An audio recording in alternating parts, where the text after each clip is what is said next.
So let us take a look at some conservative arguments for inheritance reform. I know that sounds a little crazy, but let's take a look at it. Now, while Republicans are generally staunch defenders of inheritance, a consistent and principled conservative would, I contend, want to reform the legal aspects of inheritance, perhaps even radically. While this might seem, again, absurd, bear with me as I advance the arguments. These arguments are based on professed conservative principles regarding what I would broadly call welfare, which is, again broadly put, support provided by the state in the form of such things as unemployment, food stamps, and so on. The use of the term welfare is something of a sloppy but necessary shorthand. There is no official government program called welfare. Rather, it's a vague term used to collect a wide range of programs and policies. However, they do all have in common that people are provided with resources from the public. Now on to the conservative arguments against inheritance. Now in April 2020, the year of the pandemic, our good friend Senator Lindsey Graham argued that public financial relief for coronavirus would incentivize workers to leave their jobs. While making this sort of argument during a pandemic was indeed a new twist, it is actually a stock argument that's advanced by conservatives against welfare. For example, Rod Blum, a Republican representative from Iowa, said some time ago that sometimes we need to force people to go to work. There'll be no excuses for anyone who can work to sit at home and not work. Donald Trump, the president, whose fortune was built on inheritance. As he admits, he got a very small loan of only $1 million to start his business, supposedly. He has said that, to quote the Donald, the person who is not working at all and has no intention of working at all is making more money and doing better than the person that's working his and her ass off. While this might sound like a description of Trump, it is apparently his criticism of welfare. In general terms, the conservative argument here is that if a person receives welfare, they'd have no incentive to work. Since this is bad, welfare should be restricted or perhaps even eliminated. Now, conservatives also advance similar utilitarian arguments against welfare, arguing that it is bad because of the harms. In addition to allegedly destroying the incentive to work, it is also supposed to harm the moral character of the recipient, and on a larger scale, create what people call a culture of dependence, and also a culture of entitlement. If we take these arguments seriously, then it would also tell against inheritance. In fact, philosophers have long made this argument. So look at our good dead friend Mary Wollstonecraft, an Enlightenment thinker who wrote quite a bit about issues we consider today to be feminism. Now, she contends that hereditary wealth is morally wrong because it produces idleness and impedes people from developing their virtues. This exactly mirrors the conservative arguments against welfare. If they should, the conservatives, if they are consistent, agree with Wollstonecraft. Now, conservatives also profess to favor the free market, meritocracy, and earning one's way. They speak often of how people should pull themselves up by their bootstraps. In accord with these professed values, they tend to oppose programs like affirmative action that aid people. The usual arguments tend to focus on two factors. The first is that such programs provide people with unearned resources, and this is wrong. The second is that such programs provide people with an unfair advantage over others, which is also wrong. Now, it's blindingly obvious that this same reasoning would also apply to inheritance. Inheritance is unearned. So if receiving unearned resources is wrong, then inheritance would be wrong. Now, it could be countered that people can earn an inheritance that might be granted because of their hard work or some other relevant factor. While such cases would be worth considering, earning by hard work is not the usual way one qualifies for an inheritance. However, an earned inheritance, whatever that would certainly not be subject to this argument, because it would be earned, so it wouldn't be unearned. Now, getting on to the advantages, disparities in inheritance also confer advantages. For example, suppose that both of us want to operate a business in our small hometown. I'm from Old Town, Maine, so imagine you're from there too. And assume that we're roughly equal in our abilities and character. Same skill sets, same, tenacity, same grit, same ability to endure things, same, charisma, persuasiveness, etc. We're not identical, but we're comparable, in our abilities.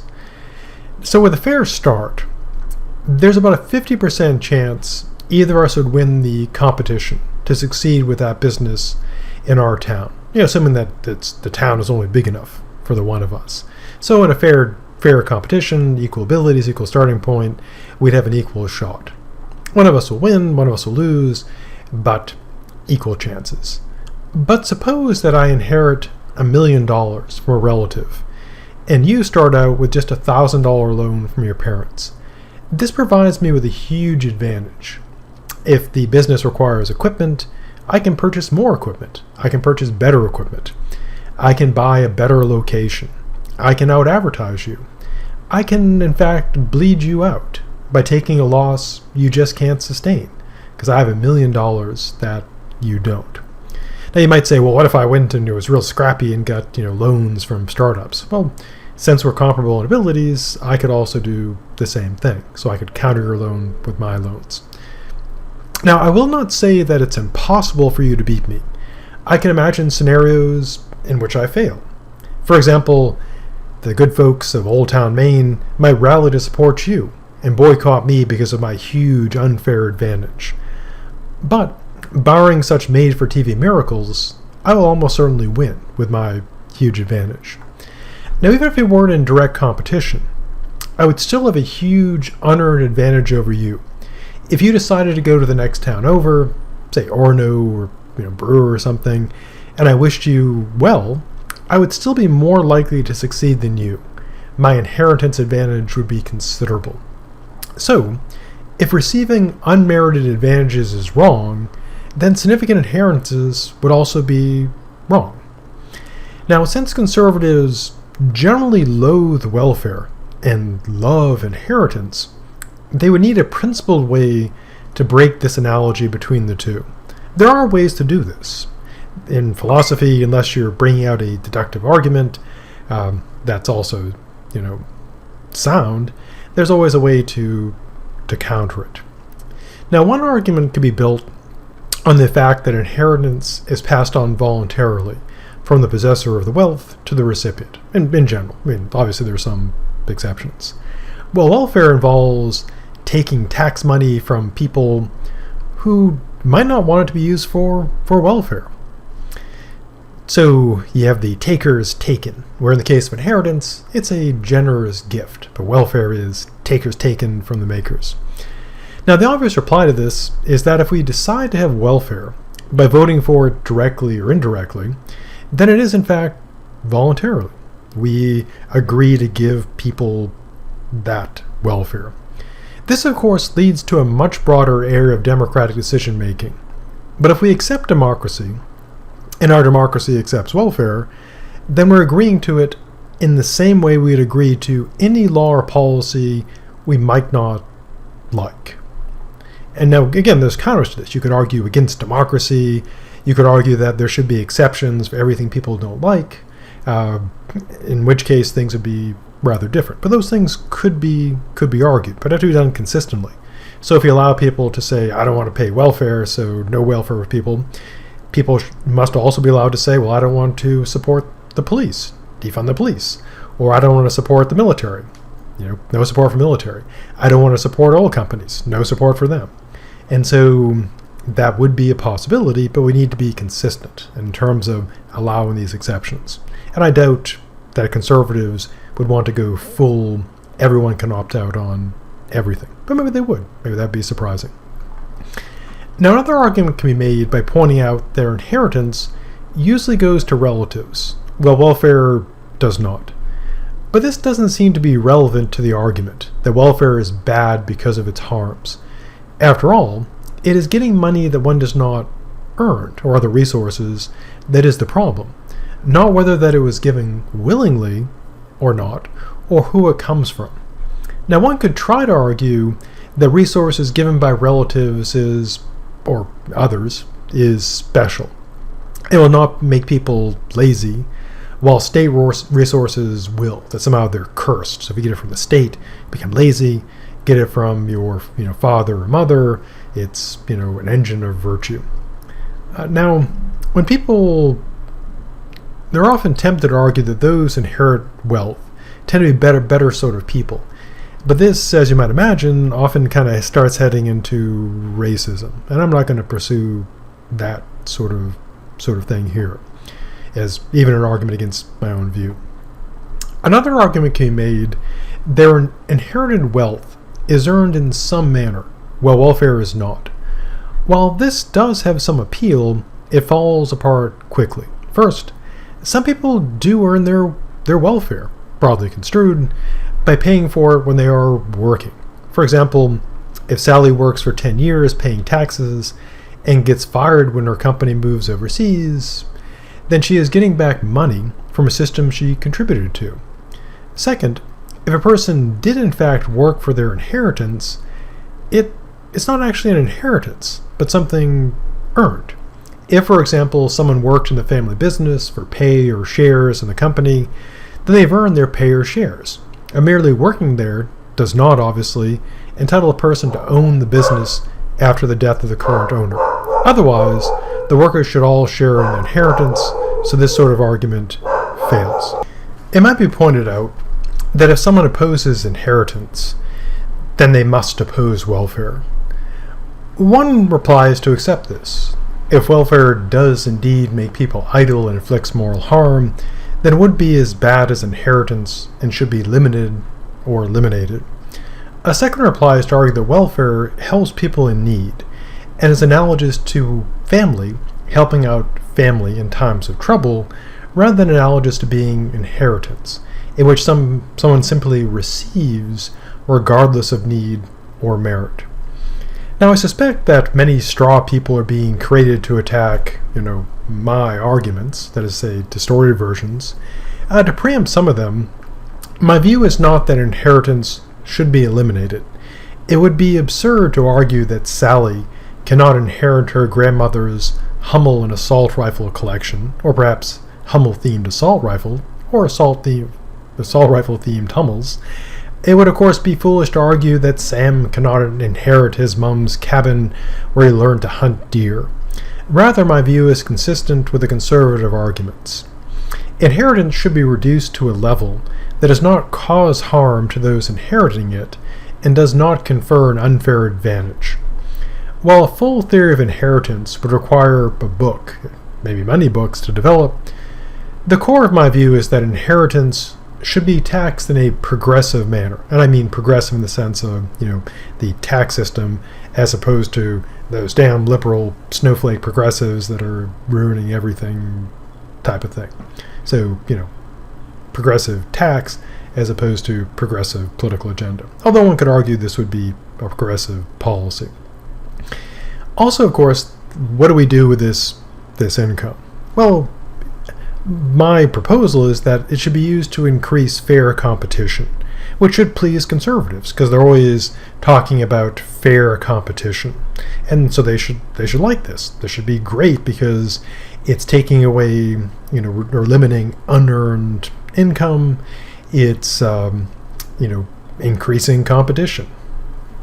Now, a good place to start would be obviously funding public schools. Our current public school system is funded by property taxes, which means obviously that if you have a poor neighborhood that has low taxes, you get bad schools, and this creates a ongoing cycle of, poverty, because poor education means less chances of success, which means, it keeps feeding into itself. Also, I think that funding low-interest loans for people creating businesses for the first time would also be a good option. And so the idea would be to try to sort of make competition more fair. Now, this has the appeal that it takes nothing at all away from someone who's still alive. People would merely get less unearned wealth. To use an analogy, it's a bit like a tax on lottery winnings. You're just getting less of a win. You're not losing anything that you've earned. In this way, tax on inheritance would seem morally better than most income tax. As with debating welfare, there can obviously be a debate about inheritance. It could be argued, as Republicans often do, that taxing inheritance would be a double tax. The money or property is taxed, then taxed again when it's inherited. How terrible that there's this death tax. While this does seem to be a clever argument, there are two very obvious problems. The first is that the person inheriting the money or property is just taxed once. They do not pay a tax when the person dies, a literal death tax, and they're not taxed, then taxed again when it is inherited. They simply pay, or they did before, these changes, they would possibly pay some tax on what they've earned. Second, this alleged double tax is not unique to inheritance. Consider this. When I make money, tax is taken out. So I get my W-2 at the end of the year, and I see lots of tax money taken out from it. Now, if I order a book by a friend on Amazon, I pay a sales tax for that book. When my friend gets their royalty as part of their income, they pay a tax on that.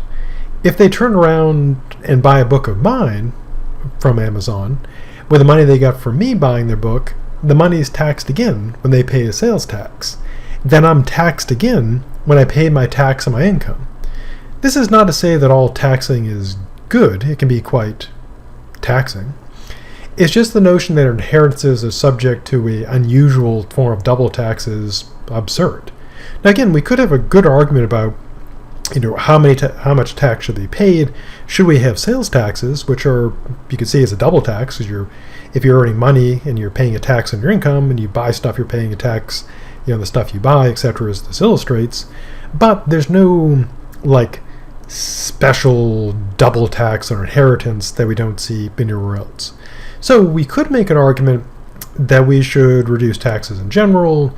We could make arguments about reforming the tax system, but that would have to be a general thing. So often people simply want what benefits them and go with that and without any general principle. So I'm, of course, quite amenable to discussions about changing, taxes. Because like everyone, I'm not super stoked when I get my W-2 and see how much money has been taken and probably funneled into things that I dislike, disagree with, and find morally reprehensible, in addition to things that I do like and do find morally good. Getting back on track, there's also the fact that inheritance currently gets what seems to be a special exemption. Namely that, a huge amount of the money you can inherit, millions of dollars, and, have it be essentially tax-free. Now, if I get a paycheck to work for a business owned by my family, I don't get a special exemption from taxes on my pay. That would clearly be unfair to people who do not work for their families. Now, one can make an argument that death is relevant difference here, but that seems odd. For example, imagine Sally works for her mother's company, and thus, probably, pays normal taxes on her income from that paycheck. When Sally's mother dies, on that sad and tragic day, Sally wouldn't get a tax break on her paycheck.